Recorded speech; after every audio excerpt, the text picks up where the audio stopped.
But I actually did, I converted to Judaism. And of course, when people find out that I'm a convert, people often ask, why? By which they really mean, what's wrong with you? You didn't have enough trouble? Were you really trying to be an extra credit target for a KKK sniper?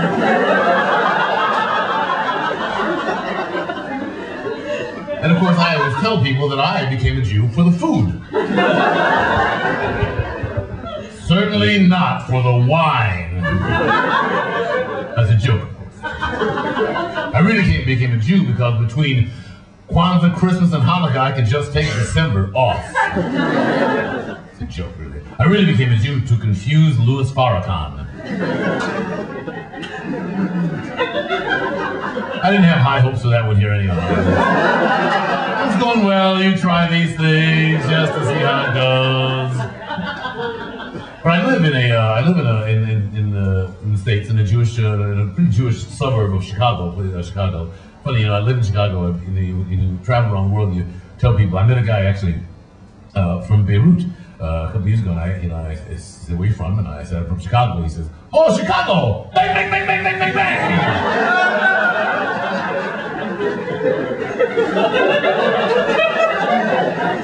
You live in Beirut,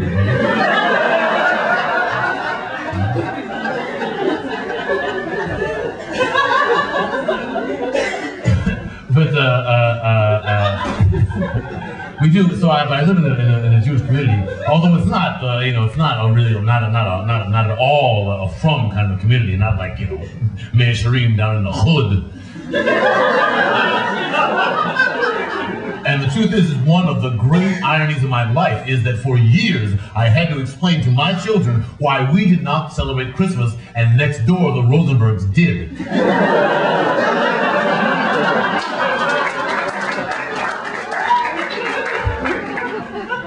But I did, and it's not really, it's something of a misnomer to say that I converted because I had gone to Catholic schools for many years, so I'd given up Catholicism at age 10.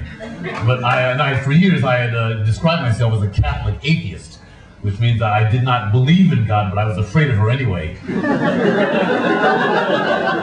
I refer to God in the feminine, and it's not really so much a belief or even a feminist suck-up, although I'll take what I can get. But it's not really that, it's more a desperate hope.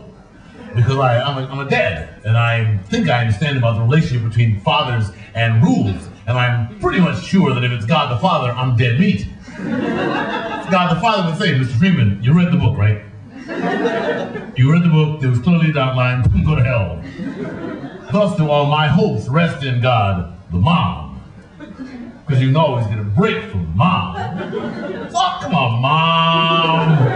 How did you mess up 75 years? You can't punish me forever. Come on. Mom will say, oh, you knucklehead, get in here. I got your room for you. But I converted, and I did convert, and and of course you can't, for Judaism, as you may or may not know, this is a very complex process. It's not like the Catholics where you just dunk and you're in. The Jews have a very complex process you have to go through, and you have to go to Jew school. I studied in Chicago. I began my studies actually in Chicago, then my introduction to Judaism at a place called the Spertus Institute of Jewish Studies, affectionately known as JUU. And my first experience, my first class was a wonderful experience. You go into the room. Well, first of all, my first time in the class was great because the rabbi was half an hour late. Thank you. That's what I was saying, because because between what we call Jewish Standard Time and what we call colored people time, I don't gotta show up. We understand it's your people. But so I was in the class there, I was in the class, and 40 people in the room, Jewish men of all ages, each one with a 22-year-old shiksa named Jennifer.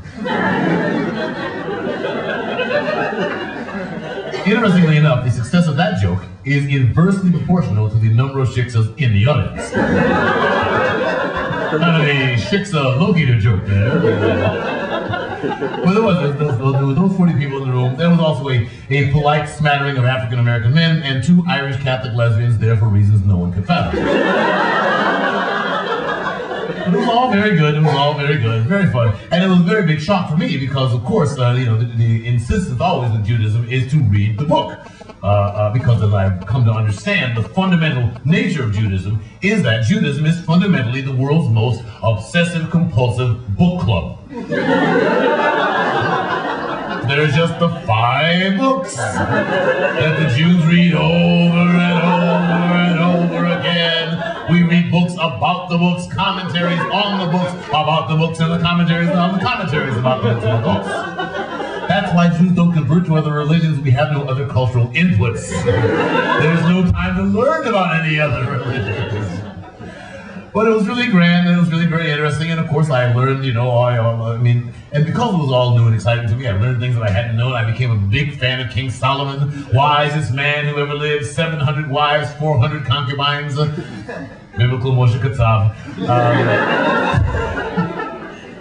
But it was really grand. It was really a lot of fun, and I'm checking, of course, every week I'm checking with my rabbi. My rabbi is Capos Fournier, who's the Jewish Jackie Robinson. The first African-American rabbi on the Chicago Board of Rabbis, big time, yeah. And and he finally, after a year and a half, he said, "Well, Mr. Freeman, what do you think?" And I'm saying, "Rabbi, Jew me. I'm in. I'm willing to give up chitlins." There, that's it. Serious, man, it's serious. And he said, "Yes, all right, that's fine. So fine. We've arranged for your bet din to the mikvah on Monday, and then on Sunday we'll have a bris."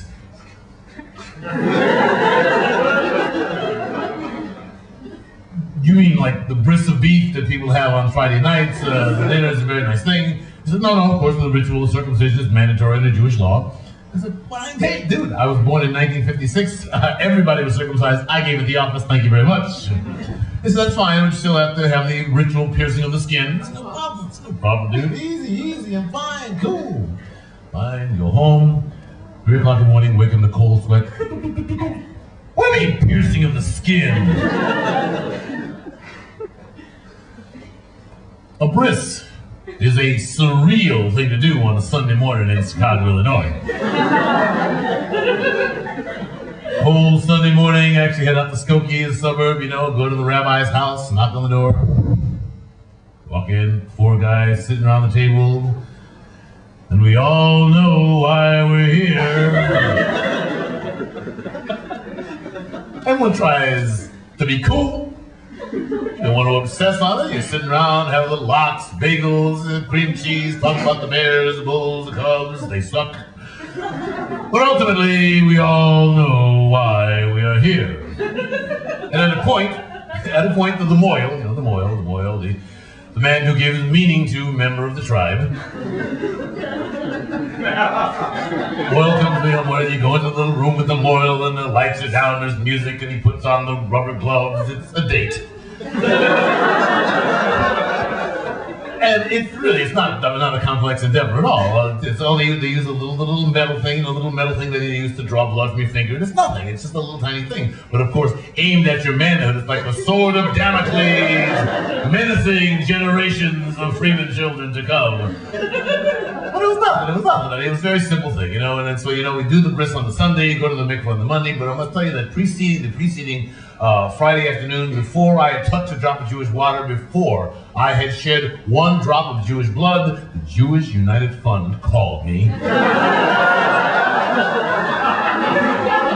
They said I owed $600,000 in back pledges. When could they expect my check? These people get faxes from God. I'm absolutely certain.